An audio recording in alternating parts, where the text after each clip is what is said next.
I would like to invite my speed solvers to the stage. You can sit. Oh, Stella, your picture is blurry. I'm sorry. You can sit under your picture. I'm going to introduce all of you from here. No, that's my chair. I'm going to introduce all of you from here and then sit down with you and ask you some questions. This is going to be great. We'll go for like 30 minutes, and then I'll say bye.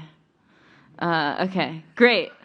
Tyler Hinman is a software developer. He has won the American Crossword Puzzle Tournament 7 times, including 5 in a row from 2005 to 2009, the first of which made him the youngest champion in tournament history at age 20.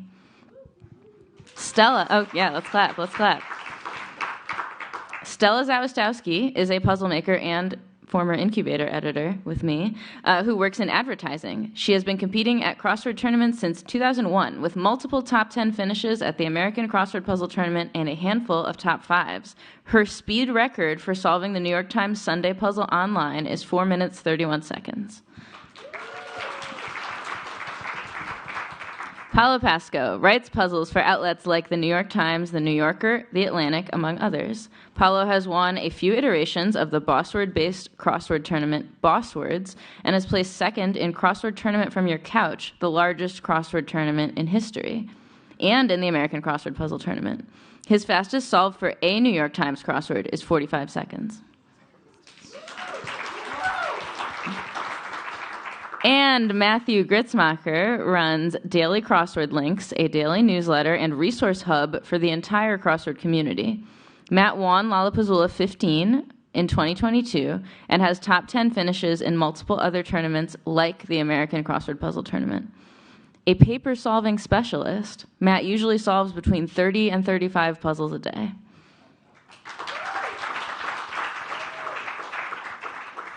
Do any of you want to say anything about that? It's a lot of paper. Do you just like print on both sides, I guess? I started doing that 4 days ago. Once upon a time, I solved in pen, and printing on both sides didn't work, and now I don't solve in pen, and I realized after 5 years of single-sided printing that I could do that. So I have one sort of like long winding question that I want all of you to share an answer on, and then we'll just see what happens. So feel free to like speak to only whatever part of this that you want or answer a different question. What is the relationship of speed solving to enjoying puzzles? Do you ever not speed solve on purpose so you can savor a puzzle? And what do you think about the fact that it takes you a tiny fraction of the time it took the creator to solve something that someone made very carefully? And I will also add, all of these people are also crossword constructors. Tyler? I'd say most of the time I'm not speed solving like deliberately. Like if it's an American style crossword, the sort that I do at the tournament, like it can kind of just work out that way. Just I've been doing it that way for so many years. But it's something like a cryptic or something that with kind of more novelty to it, I guess. Then I will kind of go slower. I can't remember the last time like I speed solved a cryptic or something like that. But if it's like a Monday New York Times or something, then I just kind of go at the pace that I'm used to. I don't really think of it as speed solving, honestly, at that point.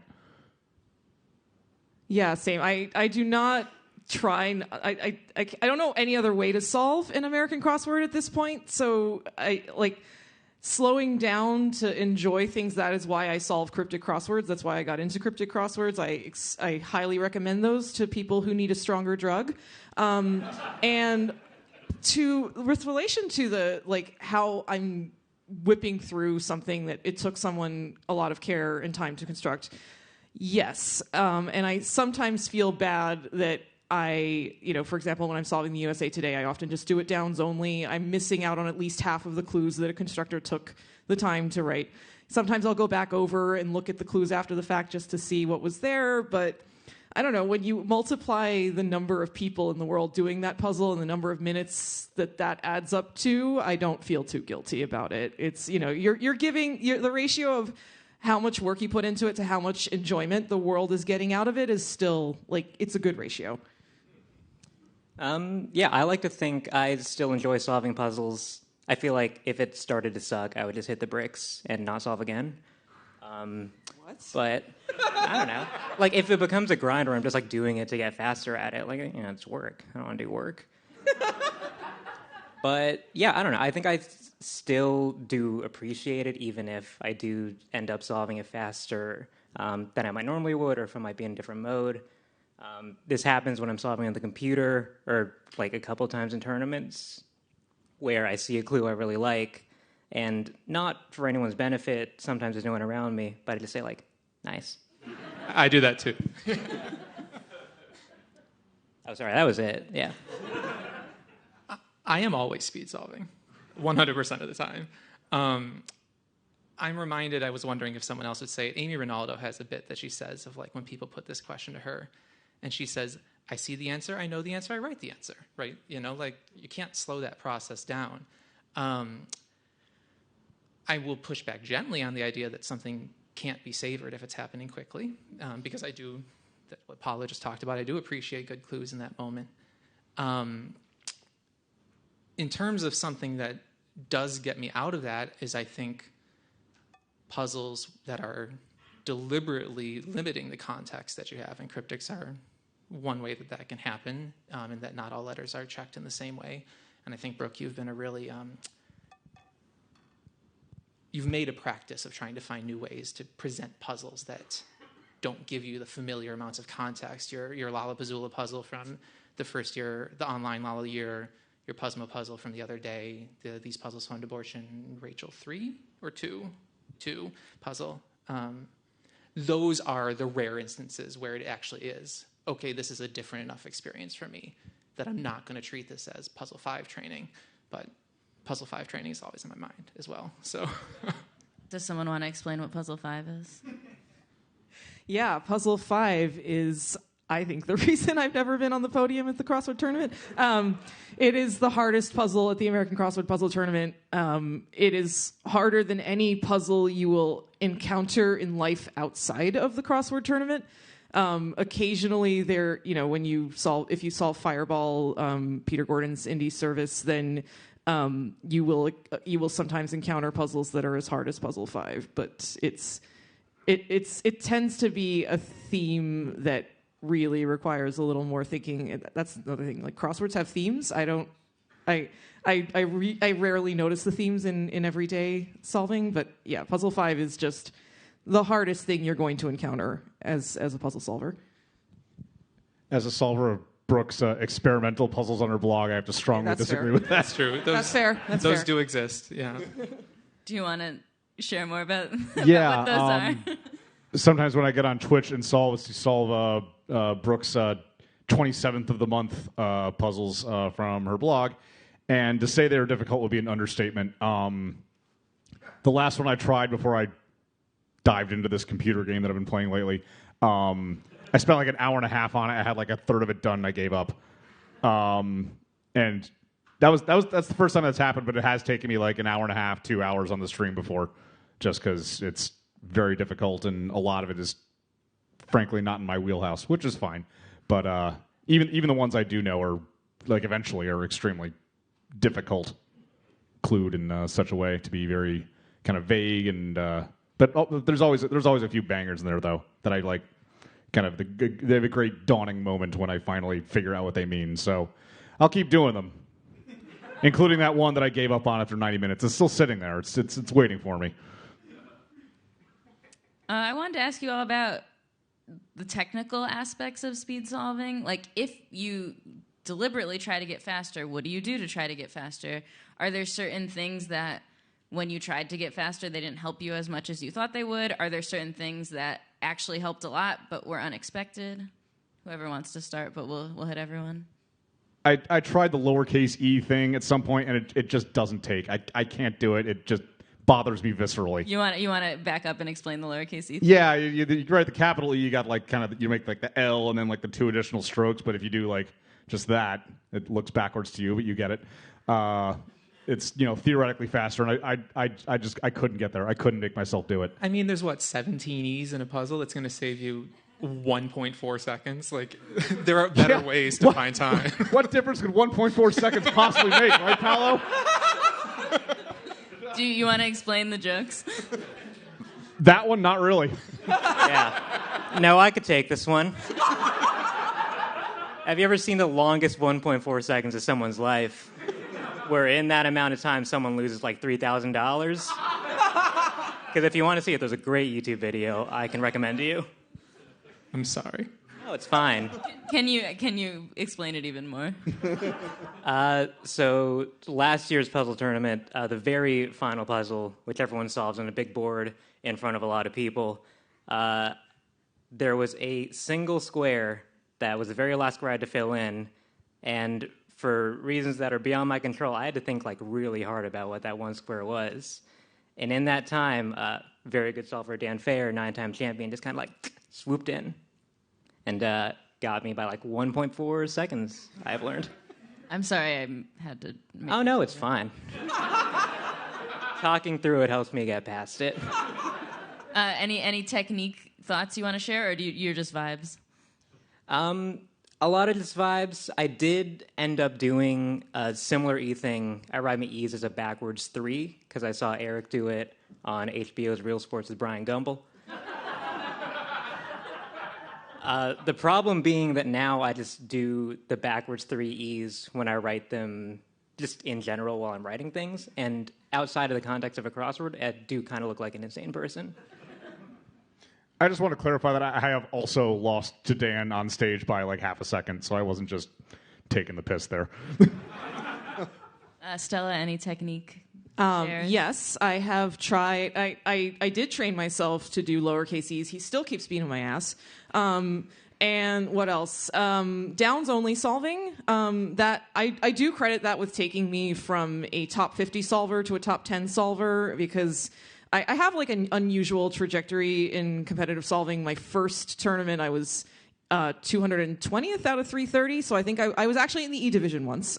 So there is hope for everyone. And yeah, I think like eventually I just started doing more puzzles, but I do think Downs only trains you to your pattern recognition skills in a way that helps later when you go back to solving with all of the clues. Do you want to really spell out what Downs only solving is and what the E division is? Yes. Okay. So the E division is the lowest skill division at the American Crossword Puzzle Tournament. It's for people who have not placed in the top 2/3 of their previous 65% of their in their previous 3 tournaments, something like that. So I am now in the A division, which is just no restrictions, but it took a while climbing up. And then Downs only solving is you don't look at the across clues in a puzzle. You just solve as many down clues as you can. You may not get every single one, and then you have to figure out what goes in those missing squares based on the patterns of letters in the puzzle. Technique. What you got? I think a lot about technique. I have not found Downs only solving to help me as much as I would hope, to be honest, which is, maybe that'll change. I think a lot about technique, particularly at this level of speed solving, where the difference of... I have not gotten this alert yet, so I check every time I hear someone do it. 5 seconds makes a big difference when you're talking about the amount of time that where it takes to solve a puzzle at a speed solving rate. The thing that I think about the most is grid navigation and getting a feel for different grid shapes and getting a feel for how the themes might be. There are some grid shapes that it does make more sense to flip all the way to the downs, and there are some that it makes more sense to stay on the acrosses. My big thing is minimizing eye movements and making sure that your eye movements are efficient, so knowing your clue list and having a good sense of what number you're around in the grid so that you're not jumping to 33 down instead of 43 down. But there's this kind of like intuitive feel to grid shape, and that can be affected by theme and into kind of what direction you want to move in. And I was talking to John Delphin, who had to leave before this, and I told him, before I understood some of these things a bit better, I would find myself in a tournament puzzle finishing in the middle, and I'd say, oh, crap, like that is not... Like if you're finishing in the middle, you have messed up your journey through the grid from a speed-solving perspective. It means you didn't get the theme. It means that you kept hopping around. And so I think about that type of thing a lot. I will say, and many people in the room have heard me say this, maybe not many, some, solve 10,000 puzzles first and then worry about speed solving technique, because you'll get more out of the first 10,000 puzzles than you will anything that we talk about with downs only or anything like that. I'm happy to do this, but if someone wants to take it away, I just want to back up for a second, explain like what a crossword tournament looks like. Just one of you wanna take that? Tyler? Sure. Well, we'll all journey to the Marriott in beautiful Stamford, Connecticut, and we will, tomorrow morning, starting at like 11 or whatever it is, we'll all go into the ballroom. Some of us in kind of the overflow area in the basement, which they've had to start doing in recent years. And yeah, the judges will just pass out all the papers face down, and you'll put your kind of contestant sticker over it, which has your name and like your number kind of binary encoded for the automatic scoring system. And then there's when they say go, you hear the sound of 800 papers turning over at once, and then everyone just does it as fast as they can, accurately, of course. When you're done, you raise your hand, and then judge collects it, writes down how many whole minutes you had left, and then they take it to the back and grade it, which is quite a painstaking process, as I know from other tournaments I've helped officiate. If you're not perfectly accurate, about how much time are mistakes worth? 8-9 minutes. At the ACPT, it's 8-9 minutes. So one mistake is equivalent to solving 8 or 9 minutes slower, which for you all is like 3 puzzles. But also, three two puzzles, mistakes in the same puzzle is better than one mistake each in 2 different puzzles, because the mistakes will be credited. The first mistake is in a puzzle is a killer, and then the next one after that, it's like, oh, whatever. There's a bunch of different tournaments, and not all of them follow the same scoring rules as the American Crossword Puzzle Tournament. Do any of you ever change your strategies when you're solving at a tournament with different rules? Or are you just like, I'm doing it as fast as possible, and I'm trying to get it all right, and that's all I got? Well, I mean, something like an online tournament like Boss Words, where it's to the second. It's like whenever you submit, so done, submit. Whereas the tournament, because it's whole minutes, if you you look at the clock and see there's 14 minutes and 58 seconds left. First of all, you swear under your breath, and then you take that like 55 seconds-ish to just make sure you haven't done anything dumb, because it's not going to affect your score. The only other tournament I've ever competed in, I think, is Lollapuzzoola, and the very wise Ken Stern just said to treat it like just don't give a shit. And I like the first year I went, or the first couple of years I went, that got me reasonably far, and then I won. So I guess not giving a shit is fine. Yeah, I think the meta changes a little bit for online tournaments too. That's where I did most of my big speed solving, and yeah, I think it's a big mentality shift. I treat it as just like being on the computer, and I love being on the computer. I particularly like the Lala scoring system. Tell me if the scoring system has changed, but the points are not so much awarded based on your time, but based on your order. So depending on how you're feeling about the puzzle, if you're feeling quicker, there may be fewer people who sneak in ahead of you while you take time to check, versus more in the middle of the pack, you might take half a minute to check and 50 people might put their hands up. And I really liked that. That's the one that I'm most comfortable in. I do not like the down to the second ones, because I don't want to check, but I need to, and then it just becomes a stressful thing for me. So. Going in a totally different direction, how does being a crossword constructor or having the ability to construct crosswords affect your ability to solve puzzles well and quickly? Or does it? Yeah, I'm not sure it really did for me. I had my first one in the New York Times in 2000, but that was well before I could do a Friday puzzle consistently. So, I mean, maybe it helped in ways I'm not quite aware of, but for me, they were kind of parallel tracks. By the way, there's been an earthquake. I don't know if everyone's aware of that. Just putting that out there. Okay. Yeah, I don't know that it matters. I mean, there are people in the D&E divisions who are very good constructors. There are people in the A division who never make puzzles. And I don't know. I've I've made puzzles on and off. Like there was a time in the from like 2002 to 2010 where I made puzzles with a partner, and I was never making the grid. It was always the clues. So I've only been making grids for 5 years. I don't think it's made me any better as a speed solver. In theory, I could see how like it's as a grid maker, if you would get better at recognizing like, oh, there's only one thing that there could be in this slot, even if you don't know what the clue refers to. But I haven't found that has changed anything. Yeah, I feel like there is like a little bit to be said about if you construct a lot, you end up thinking about every possible way you can clue Oreo. So when you see a clue for Oreo, you're like, this is probably a clue for Oreo, and then you write an Oreo. But yeah, I feel like there's like a little bit of vibing out that could be said when you're filling in a grid, and if you see an entry in the bottom row and one answer possibility that you think of has a lot of E's and S's, E's and S's are like really good for ending words because a lot of words end with those letters. You could feel like more confident in that guess of like stress than of like nausea, because like you use a weird word ending letter. But sometimes they try to trick you. Ricky Cruz had a boss words puzzle with like a lot of X's in a really weird corner as a trick, and I thought that was very mean.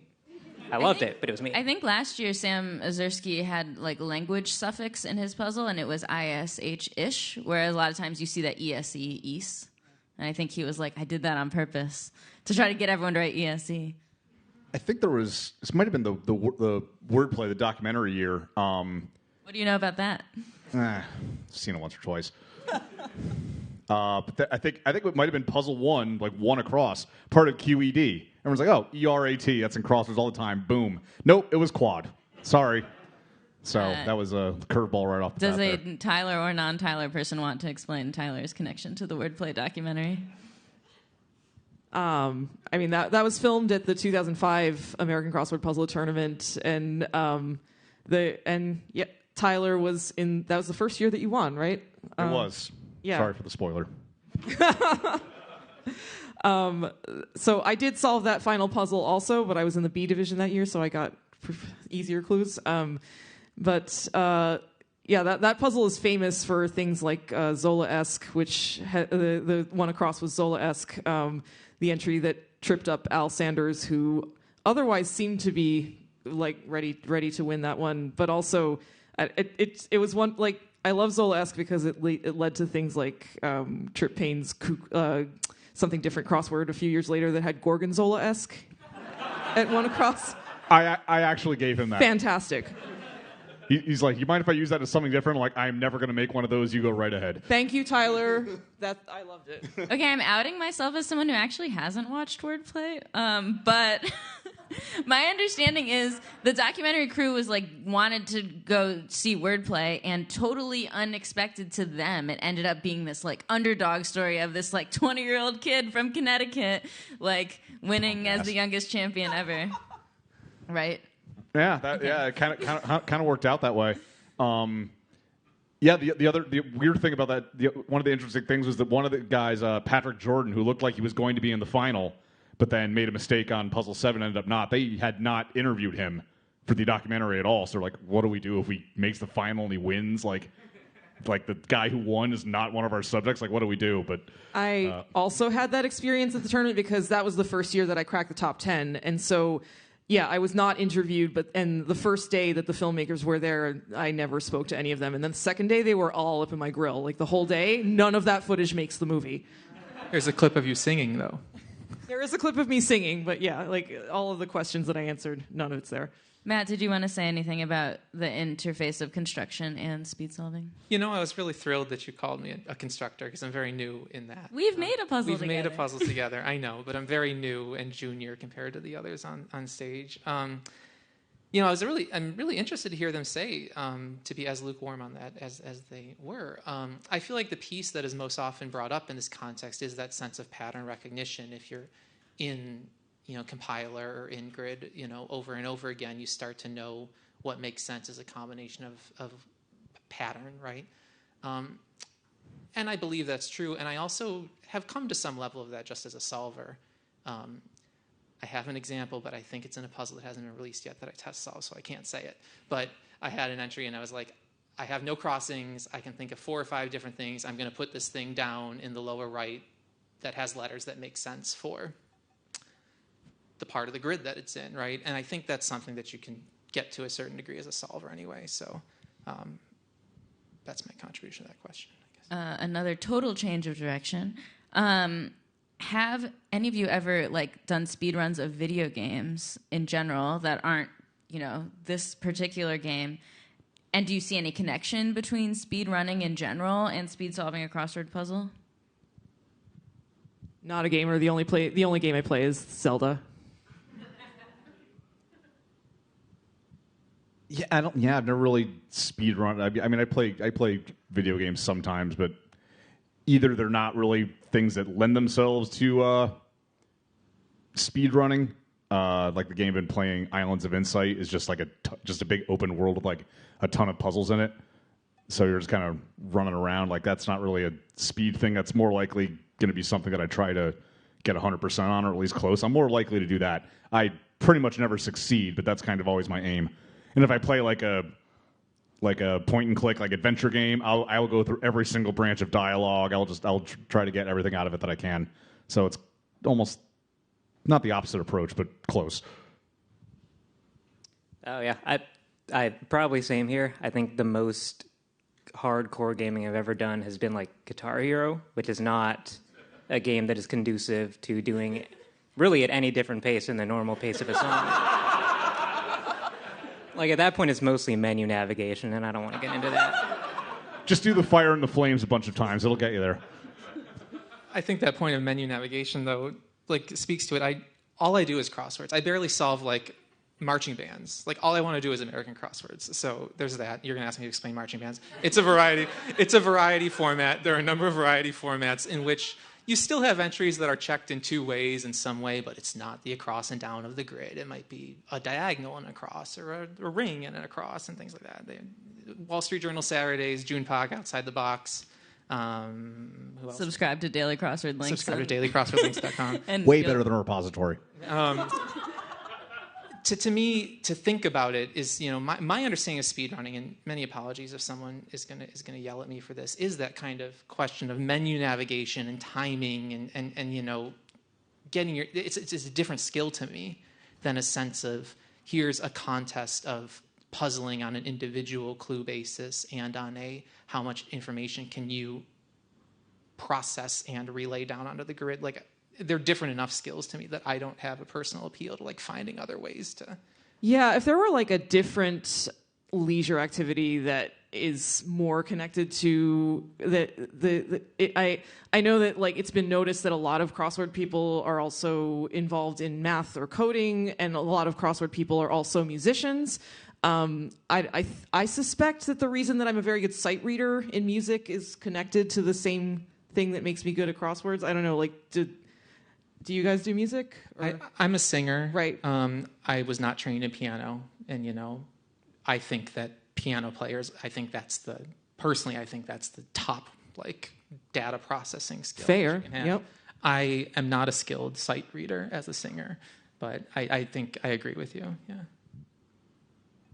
Yeah. Do any or all of you want to share your origin story? Did you decide to be Stella? You decided you were gonna be really good at this, but for others, was it a decision, or was it just you happened to be fast, and then people started calling you a speed solver, and you were okay? It was a conscious decision for me. I think I heard about the crossword tournament through Cruciverb, an online forum for crossword constructors, which I was starting to get into at the time. And that sounds like a lot of fun. And my family actually lived in England at the time, so it was 2001, I think, was the year I flew over from England for the tournament. And I was horribly jet lagged the entire weekend. I got a total of 3 hours of sleep. I know for a fact that I did not make the best first impression on a lot of people. You were also 16. I was also 16. But it was a lot of fun. Met a lot of people whose names I just heard. That was the year Ellen won, which was really thrilling. And I resolved to get good. Basically, I was 101st that year or something like that. Out of only which is a way better ranking now than it used to, because now there's 800 people, 100 first is pretty awesome. Back then it was like 350, so not quite as good percentile wise. But I just decided, I really want to get up there. And then I heard that the youngest champion ever was like 23, and then okay, there's the goal. There it is. So that's my villain origin story. Why was it so thrilling that Ellen won? Why was it thrilling that Ellen won? She was known as the Susan Lucci of crosswords, that she had made a ton of finals but had never quite broken through. And also there hadn't been a female champion since the first 2 tournaments. So it was really great to see her break through for both of those reasons. And no woman has won since Ellen. Send me your vibes, please. Do you want to share your origin story? Sure. I mean, I was living in Norwalk, Connecticut in 2001. So my first year and your first year were the same. And I heard about the tournament, read about it in a newspaper, and I thought, I'm going to come and do great. I thought I was going to do great. And 220th out of 330. I started just doing more puzzles, and that got me slowly up the ranks to the B division. And then, Downs only got me into the top 10. For me, I don't know. It came, I think, at a point when I was also 16 years old. I had been solving crosswords for a bit, and I felt like I was doing pretty good, but I'd never, gone to a tournament because I was too, I'm looking for the word, living in California. But then I took a summer trip to New York, Lollapuzzoola, the New York-based tournament that happens on a Saturday in August, was also happening then. I enrolled in it, met a lot of people who are here right now. Andy, I remember sitting at your table. Very fast solver over there, insanely good. But I remember winning the lower division of solvers, so not top prize, but it was something. And seeing both how much of a sport that solving could be, but also just how nice the people are around you. Of damn, this kid's kind of got the juice. It inspires you to keep going. Why wouldn't you want to do that? I told myself I was going to do this quicker than I usually do, and then Paolo gave me all sorts of things that I want to mention. Where's Natan? Can you wave your hand? Is he gone? He's out there in the back. Natan got me on Zoom 2 years ago and asked me this question. I spoke for 30 minutes, which was you uncomfortable. Cannot speak. I know I can't.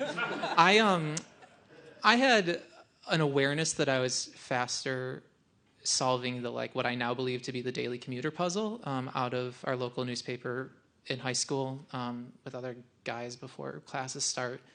And between the librarian there and my father, the New York Times kind of got this reputation in my head as something worth solving. And for many years, I only solved that one, believing that it was the best, so why bother with anything else? And what did it for me was the year that the New York Times was running the anniversary puzzles with celebrity collabs. The Bill Clinton, Vic Fleming puzzle had a note from Will Shortz. It was Bill Clinton often solves things fast enough that would be competitive at tournaments. I was well, let's see what that would be like, because I think I'm decently fast. And then it was wow, look at all these other puzzles, and if you solve faster, you can solve more puzzles. And then, that's been my motivation for, 10 years now, is if you solve faster, you can solve more puzzles. And my first tournament was at Lollapuzzoola. I, had the very similar experience to Paolo there, and you made me laugh because you say it's like a sport.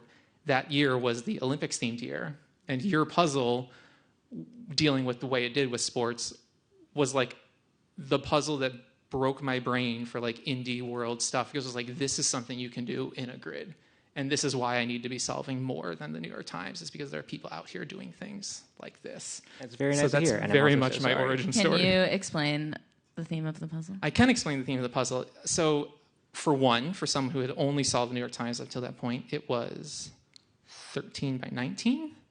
The themer is extended across the entire row. I think there were 4 rows of themers.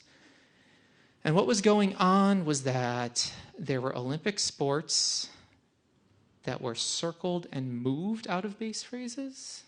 It's a very hard theme to explain. Yes, especially without it in front of me. Yeah, so the title was Let the Games Begin. So it was the very first puzzle. Yeah. And then there would be bits of words that would not appear in the... Okay, so the clue would be person in mythology who had wings that melted. And it would be oh, Icarus. But there's only 4 letters. So you take out the AR from Icarus, you write in ICUs, because that's a word. You move the AR to the beginning, and then you do that with all the other entries in the row, and then the bits that you move to the beginning spell out the word archery, which is a game that begins, and that's the theme. And at this moment in time, I did not understand that themes were a thing. That was the first puzzle. They told me they were going to move it to first because of the title, and I was like, oh, okay. And then for a second, I was like, wait. But you're describing like, oh my God, puzzles can be different than what I'm solving. Yes. In like the New York Times and in the Daily Commuter, they can be sort of these like wild, magical things that are different shapes and are extraordinarily innovative themes that you might only give to people who love crosswords enough to want to congregate in like a basement and solve them. A basement in a church. And I had already at that point been solving kind of what I call the major dailies, but the newspaper puzzles. But I still, like, that was my first experience, not just of, shape and indie vibes, but, like, of themes, which are, like, an important thing in puzzles. And so that's really, and I've said this, that tournament and that puzzle in particular, like, just completely changed how I, like, think about all of this. I'm so glad I sat you two next to each other. Here. Just, we're going to wrap up. Is there anything that you wanted to say to everyone about speed solving that you haven't said yet, or any questions you want to ask a specific other person here that you've always wondered? Go for it, and then we'll wrap up. Yeah, Tyler, what did you do between 2001 and 2005? Because I didn't quite get that much better. I solved an extraordinary number of puzzles, I think is the only way to, like, not nearly as many as I do now. Actually, within the last year, I've cut back considerably for various other reasons. Yeah, I mean, those are my... Like, how many?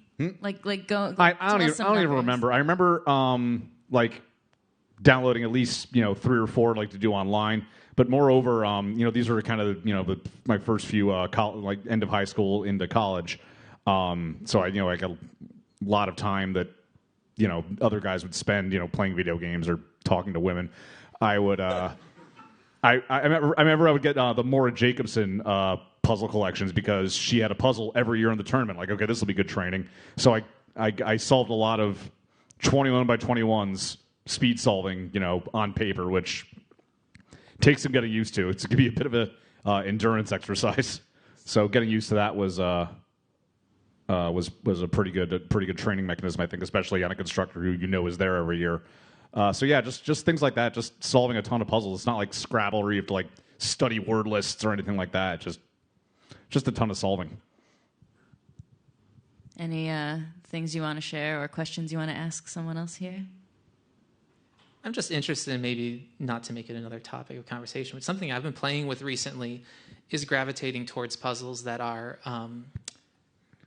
less edited or, from newer constructors. I've really been making a point of solving college newspaper puzzles, both because I want to support those places, but I find them to be more into this point that I talked about earlier. The places where I have less context are places where I can push myself in different ways. And so when they're full of topical things to the University of Chicago or that, and I'm wondering if that resonates with you guys, of like finding ways to force challenge. Like to go outside your comfort zone, kind of. Yeah. Yeah, Brooks' experimental puzzles I mentioned definitely do that for me. Like there are no puzzles that take me that long, at least of that style. So yeah, that's something I really try to do, both to kind of go against the hardest that I can and also humble me a little bit. Or a lot. I think test solving for both Puzzmo and Lil ABCX has helped a lot with that because where I guess less my wheelhouse is like Gen Z stuff. I'm Gen X, so I definitely solve a lot of puzzles where for those two things where I'm like, oh man, I'm old. I need to learn what this is. And Stella and I are on the same rotation for Puzzmo with our fact checking or our test solving, and so I know that I kind of do a vibe check there and see what you said and say, okay, I'm learning the same things that she is.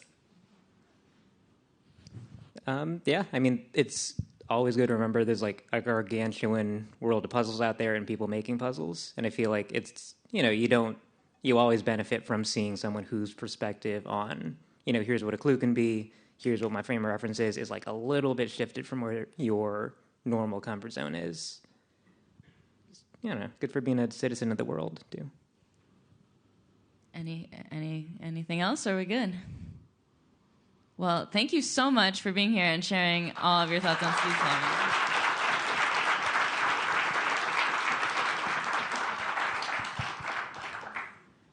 Oh, I guess maybe we could take some questions. Let's take like 4 minutes of questions, and then we'll hit it. Can I use this one as a question mic? Okay. Kate.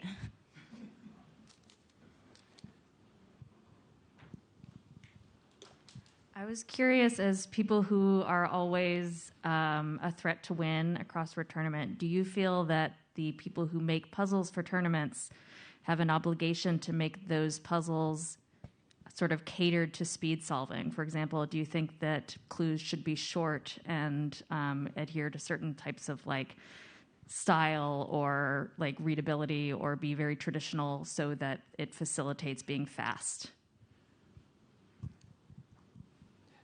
I have feelings on that, not because I'm a speed solver, but because I have feelings of how much semantic processing a solver should be asked to do.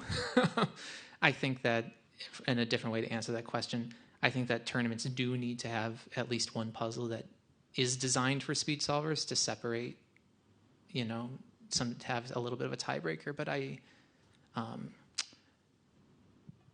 while I don't enjoy it, I can't say that there shouldn't be clue formats, like you say, in a tournament setting. That's my response to that. Ada? Asking I guess you've all constructed, so this is a useless caveat. But for the constructing speed solvers, when you're constructing a grid, do you think in speed solver brain, oh, if I wrote this clue, I'd put in this, so I'm just gonna write a... do you intentionally do as many misdirects to essentially... keep yourself at the top and make sure nobody's at your level. Do you know what as a constructor, do you know the mechanisms and then actively not cater to them as a trick? Do you do tricks is what I'm asking. I mean, it really depends on, who am I making the puzzle for, because if I'm making, an easy puzzle, then I'm not going to do that. And if I went sometimes when I'm making a puzzle for my blog, yes, I'm going to try and screw with your mind a little bit, yes. I hate cluing, so I'm not going to put that much thought into it, quite frankly. Some people love it. I do not. Zach, you want to? Ben, I'll come to you next. What are some of your hobbies outside of puzzle solving obviously you said there's, crosswords and other puzzle types you enjoy, but are there other hobbies you have outside of that? You mentioned singing, I think, as well, sort of more broadly. I don't sing anymore. I stopped, but I was in a choir for a long time. I do CrossFit, and right now, the reason I'm not singing is I'm using that time to learn Cantonese so that I can get closer to my family. I'm half Chinese, and I'm really feeling wow, I really wish I could understand more of what's being said at family gatherings. So I'm spending a lot of time learning Cantonese, and it is hard. I've been getting into birds recently. Could be They're something. not real. The thing is, I've realized I'm not the type of person that gets up early enough to look at the good birds. So it's troubling. I have a very flourishing photo album on my phone of all the pigeons I see, which have all been beautiful. But I don't know. Outside of that, cross-stitching, the other cross hobby, and a thriving letterboxd at GP Pasco, should you feel so inclined. Do you use Merlin at all? I do, but again, it's mostly it's a pigeon. Nice. I know what they look like.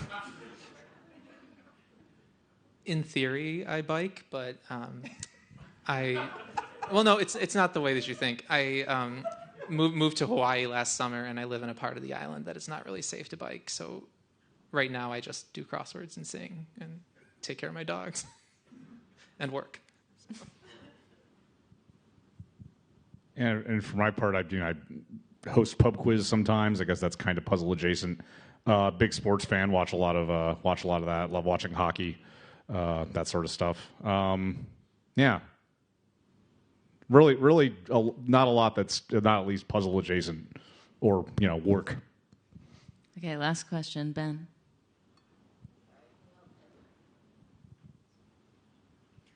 I'm just wondering what your internal mindset is while speed solving, how many clues you're keeping in your head at once and what you do if you don't understand something at first. Because from an outside perspective, solvers as fast as you, it seems like you just immediately know the answer to every clue, but I don't know what it's like from the inside.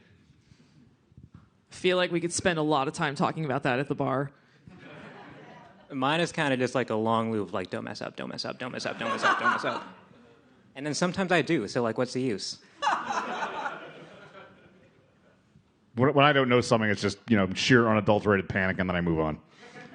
Yeah, I would say there's kind of a comfort that comes only with not just having experience, but also like actually having in the moment, having like on like my 10th puzzle of the day or something. That's kind of a feeling of a balance of a calculated risk at a moment to move on from a clue that you don't know, or move on from an area, or to try and push through it. I would say that while it's not every clue, there are many, many clues that's like, yep, we just know it. Like that is true to an extent. So there's also, speed solving and solving in a tournament, because I speed solve, without tournament pressure also. And it's like there, I don't care as much as looking for mistakes, or if I make one, I'm not going to be, if I get the, oh, fiddlesticks on the New York Times, then I'm just like, I usually just check. I'm like, I don't care. It usually like 7 times out of 10, it's just that I've typed in the wrong thing when I, and so I don't really count that as a blot on my solving ability. I'm remembering Lollapuzzoola is another tournament that happens in August. Sid and I edit for it. Sid, raise your hand. I'm remembering the final that I wrote that was like kind of too hard. But mid-final should be hard. This was the one that Matt won. And I remember watching you win it, and you just erased a whole section of the grid, and that rocked. Yeah, that was a skill that I had actively been working on in the run-up to that tournament, was sometimes I have something in a theme list and I leave it in and it's wrong for too long. I don't recognize that it's obviously wrong for too long. And that was the northeast corner up there. And once I cleared that out, everything fell pretty quickly in that puzzle. But there's a skill to kind of realize when, I've only got one thing in there, I've got 2 things in there, and I really should have more by now. And so it's time to rethink kind of how you've gotten to where you've gotten. All right, let's thank our speed solvers again. You don't need to do anything to the mics. You can take your water bottle. Wow, this was like, I don't know how to progress the slide. Okay, this was like so amazing. I dreamed of Crossword Con like 6 months ago, and now we're all here doing it, and I hope you've had an amazing time. Thank you so much to all the speakers and panelists and all my colleagues at Puzzmo who have gone to a meeting a week for this. And we would love if you would join us a 9-minute walk away at the Empire Hotel at 44 West 63rd Street. And thank you again. Enjoy your tote bag and clipboard.